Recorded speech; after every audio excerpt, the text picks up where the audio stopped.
여러분 안녕하십니까? 맨큐의 거시경제학 챕터 16장 경제 변동의 동태 모형인데요. 이번 시간에는 지난 시간에 이어서 1절 모형의 구성 요소에 대해서 한번 살펴보도록 하겠습니다. 자, 우리 교재 462페이지 나와 있습니다. 자, 거기 지난 시간에 얘기했던 ADAS 모형인데요. 여기에다가 동태라는 말을 붙였습니다. 자, 동태라는 것은 우리가 시간이 여기에 반영되어 있는 것이죠. 자, 그래서 우리가 그냥 국민소득 이렇게 표현하지 않고요. 거기 책의 첫 번째 줄에 나와 있는 것처럼 자, 부호 설명할 때 첨자, 특히 하첨자인 T라는 걸 집어넣게 돼요.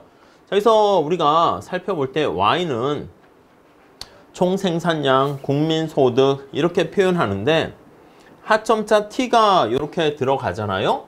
자, 그러면 T기라는 뜻입니다. T기의 총생산량, 국민소득이다. 이렇게 보시면 되겠습니다. 이해 가시죠? 만약에 T가 2023년이야. 그러면 T 플러스 1기는 2024년 이렇게 보시면 되겠죠. 자, 그래서 이렇게 하첨자를 붙여요.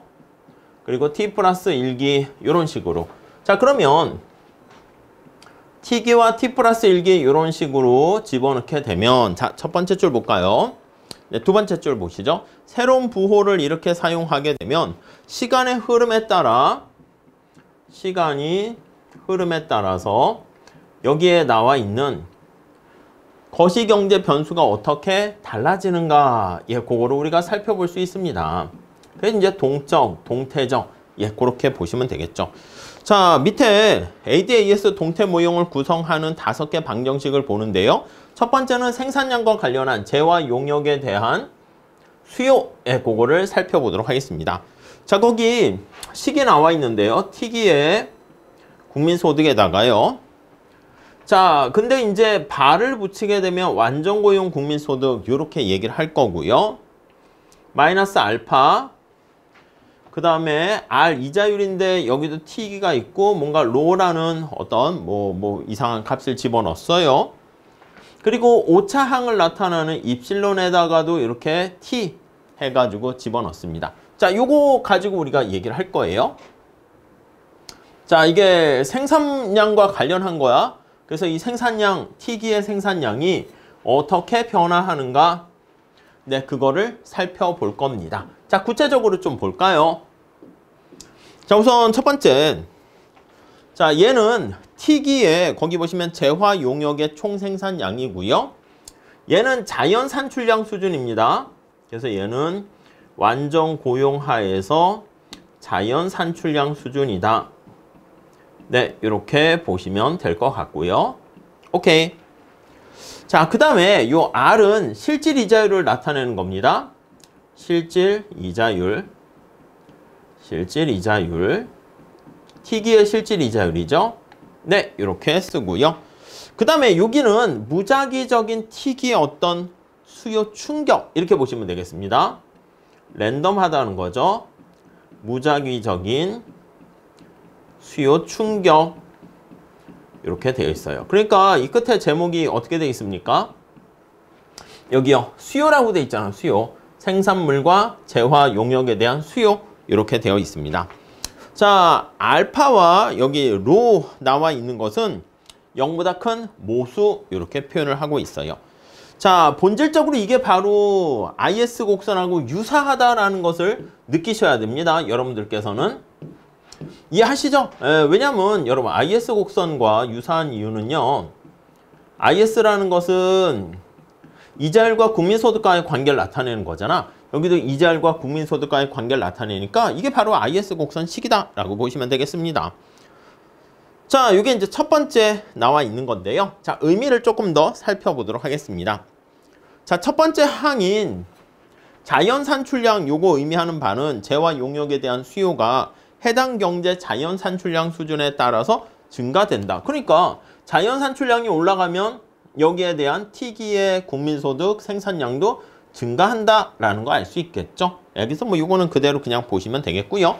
근데 우리는 위에 바해서 꺽쇠로 해서 일정하다라고 가정을 할 거야. 저 뒤에는 자연 산출량 수준이 변화하는 것도 넣긴 할 텐데요. 지금 단계에서는 그냥 일정하다라고 가정해서 왜 이런 작업을 한다고 그랬죠? 단순화시키는 것입니다. 오케이? 자, 그 정도 보시고 다음 페이지 가볼게요. 463페이지 두 번째 달랑. 다른 여러 가지 사정이 동일하다면 장기적인 성장으로 인해서 어떤 경제의 두 번째 줄입니다. 자연 산출량 수준으로 측정한 재화 용역의 공급 능력이 증대할 경우에 해당 경제는 더욱 부유해지고 재화 용역에 대한 수요도 증가한다. 그러니까 일정한데 만약에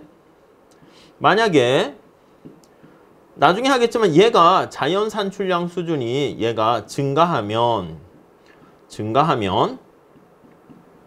자, 만약에 다른 부분이 다 고정돼 있어. 이쪽 부분이 다 고정돼 있다라고 하면 YT도 증가하겠죠?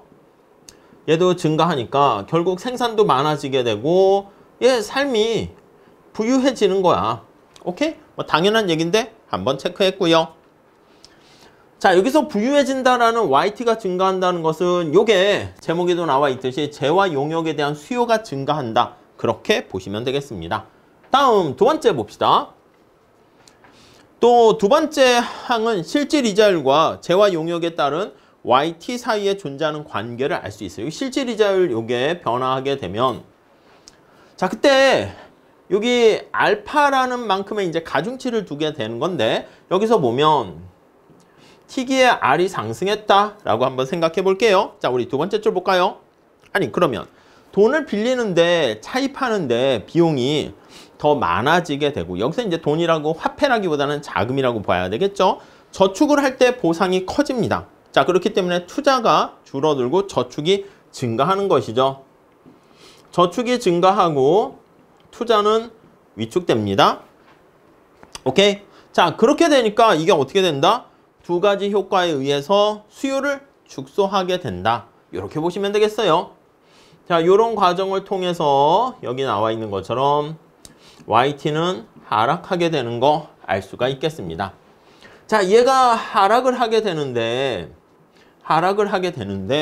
그때 그 정도, 영향을 미치는 정도, 그게 바로 저기 나와 있는 알파 이렇게 돼 있습니다. 자, 실질 이자율 변화에 대해서 수요가 얼마나 민감하게 반응하는가 그 정도를 나타내는 것이죠. 실질 이자율의 변화에 대해서 마이너스인데 얘가 Y가 얼마나 민감하게 변화하는가, 민감하게 반응하는 정도. 네, 이렇게 볼 수가 있겠습니다. 오케이. 자, 다음에 알파 값이 크면 클수록 어떻게 되는 거야? 실질 이자율 변화에 대해서 수요가 더 민감하게 반응한다 라고 볼 수가 있습니다. 그래서 이 알파가 클수록 이자율의 뭐 탄력성이라 할까요? RT의 YT는 민감하게 반응한다. 이렇게 볼 수가 있겠죠. 뭐 어렵지 않습니다. 천천히 한번 보세요. 다음 볼까요? 이자율은 여기 보시면 모수 로라고 나타내는 거, 요거와 얼마나 떨어져 있는가 그렇게 볼 수가 있겠고요. 로 값은 뒤에 다시 설명하고 있습니다. 자, 그 다음에 여기 나와 있는 수요의 마지막 항, 무작위적인 수요 충격 이렇게 나와 있습니다. 자, 이거를요 우연히 결정되는 확률 변수라고 합니다. 우연히, 그래서 랜덤하게 확률 변수 이렇게 표현을 하죠. 네, 이렇게 표현을 할 수가 있고요. 평균적으로는 제로가 됩니다. 플러스 마이너스 상쇄돼서. 그렇지만 시간의 흐름에 따라서 변화합니다. 그래서 평균적으로 제로가 되지만 t는 제로가 되지만 뭐 낙관적으로 생각하느냐 비관적으로 생각하느냐에 따라서 플러스가 될 수 있고 마이너스가 될 수 있습니다. 자, 그래서 거기 한번 보시면 얘가 만약에 입실론 요 값이 0보다 크게 되면은 자, 거기 낙관주의적, 비이성적으로 낙관주의 입장을 취하거나 이성적이면 여기다 반영되는 거야. 그래서 비이성적 그런 표현을 썼어요. 비이성적인 예측을 못한다는 것이죠. 그래서 이렇게 되면 낙관주의가 되겠고요. 아, 경제가 좋아질 거야. 이렇게. 만약에 얘가 만약에 0보다 작아. 그러면 이거는 비관주의로 생각을 하는 것입니다. 비관적으로 생각하는 것이죠.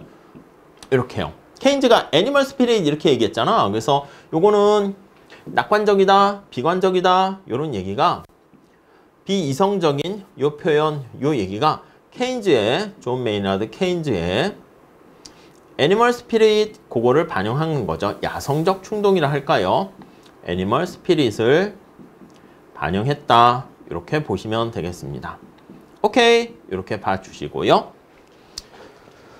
자, 이렇게 감정상의 변화라는 표현을 썼습니다. 비이성적인 이 표현을 다른 말로 책에서는 감정상의 변화 이렇게요. 이성적이진 않다는 것이죠. 네, 따라오셨죠? 동물적 기질 이런 표현이 나와 있습니다. 투자자들이 낙관적으로 생각하면 재화 용역에 대한 수요를 증대시켜서 여기 나와 있는 약간 보면 이 값이 플러스가 되고요. 비관적이면 지출을 감소시켜서 여기 나와 있는 T기의 입실론이 마이너스가 된다. 이렇게 보시면 되겠습니다. 자, 그 다음에 여기 나와 있는 모수 로 요 값을 볼게요. 요 값을 한번 보시면 이거를요 자연이자율이라고 얘기하겠어요. 자연이자율 이렇게 있습니다. 오케이? 네. 자, 자연스럽다 뭐 그렇게 보시면 돼요. 완전히 좋은 건 아니지만 충격이 없을 때 재화 및 용역에 대한 수요가 자연 산출량 수준과 같아질 때 이자율. 아니 그러니까 자연 이자율로 여기 나와 있는 오차항에 해당하는 랜덤 변수가 제로가 되고요. 그리고 YT가 자연 산출량과 같게 되면은 오케이? YT가 T기의 자연 산출과 같게 되면 이거가 되면 따라오셨죠? 자, 그러면 그때 이자율이 얼마야? 로랑 같게 되는 것이죠. 이거 1대의 이자율 이렇게 쓰게놨겠네. 이거 1대의 RT는 이거가 되네요. 오케이. 자, 그렇게 정리가 돼 있고요. 요 자연 이자율이 바로 뭐냐면 나중에 이런 상황이 있잖아요. 평균적으로 장기에는 요 오차에 해당하는 확률 변수가 제로가 되고 T기의 산출량도 완전 고용 자연 산출량 수준에 같게 되고 이런 상태가 우리가 일대라고 했는데 장기 일대, 장기의 이 뜻입니다. 그러니까 장기의 이자율이 여기에 간다는 거야. 그래서 거기 보시면 장기의 먼 미래의 자연 이자율 이렇게 보시면 되겠습니다. 그래서 R은 로로 근접해 가게 되는 거. 오케이. 근데 이 책의 전반에서는요. 자연 이자율은 일정하다 이렇게 상정할게요. 얘도 일정하다고 가정할 거예요. 이것도 단순화시키는 과정이다라고 볼 수가 있겠죠. 오케이? 자, 물론 나중에 우리 책 뒤에 문제와 응용해서 자연 이자율이 변화할 때 어떻게 변화하니 그렇게 또 본다라고 합니다. 자, 이렇게 됐고요. 다음 단락, 마지막 단락 봅시다. 마지막으로 금융재정정책이 재화 용역에 대한 수요에 어떤 영향을 미치는가? 예, 그거를 살펴볼 텐데. 자, 앞에서 봤었던 거랑 비슷하게요. 요렇게 볼까요? 금융정책 입안자들이 요 실질 이자율에 영향을 미치는 거야. 실질 이자율에 영향을 미치게 됩니다. 그래서 여기 보시면 금융정책 입안자들 요 실질 이자율을 우리가 기준금리를 올렸다, 내렸다 이렇게 한다는 것이죠. 입안자들이 요거를 통제합니다. 올릴까, 낮출까. 자, 그래서 영향을 미치게 되고요. 그리고 다음 재정정책 입안자들이 조세나 정부 지출을 변화시키는 것은 여기에 들어가요. 여기. 그래서 여기 약간 비이성적인 사람의 감정에 어떤 영향을 주는 겁니다. 그래서 이쪽에 해당하는 요거는 재정정책 관련한 정책 입안자들의 어떤 정책을 여기에 반영할 겁니다. 재정정책 입안자들이 통제하는 변수다. 이렇게 보시면 되겠습니다. 자, 그래서 재정정책상의 어떤 변화가 생겨서 소비를 촉진하게 되는 정부 지출의 증대라든가 세금을 깎아준다거나 그래서 정부 지출을 증대한다거나 텍스를 깎아준다거나 이렇게 되면 여기에 영향을 준다니까 얘네들의 충격은 여기에 영향을 줍니다. 이렇게 할게요. 여기에 영향을 주게 되고요. 자, 그래서 약간 낙관적인 이런 측면에 사람들의 영향을 미치는 것이죠. 이렇게 소비라든가 투자가 증가하게 되는 것을 알 수가 있습니다. 오케이. 자, 그래서 정부 지출이 축소되거나 아니면 조세 증대가 일어나면 여기 나와 있는 재정정책에 해당하는 게 입실론 T, 그게 마이너스가 된다는 거 알 수가 있어요. 자, 그래서 다시 정리할게요. 요 하나의 줄에 표현되어 있는 식 머릿속에 암기하시고 아래 영향 주는 게 금융정책, 이자율을 바로 조정하는 것이죠. 여기 입실론에 해당하는 게 재정정책, 그거를 반영할 수 있다. 이렇게 보시면 되겠습니다. 자, 요 식, 재화 용역에 대한 수요를 나타내는 생산량과 이자율의 관계, IS 곡선과 유사하다고 그랬죠. 요 식을 잘 천천히 생각해 두시고요. 다음 시간에는 실질 이자율, 피셔 방정식에 대해서 살펴보도록 하겠습니다. 다음 시간에 같이 이어서 할게요. 감사합니다.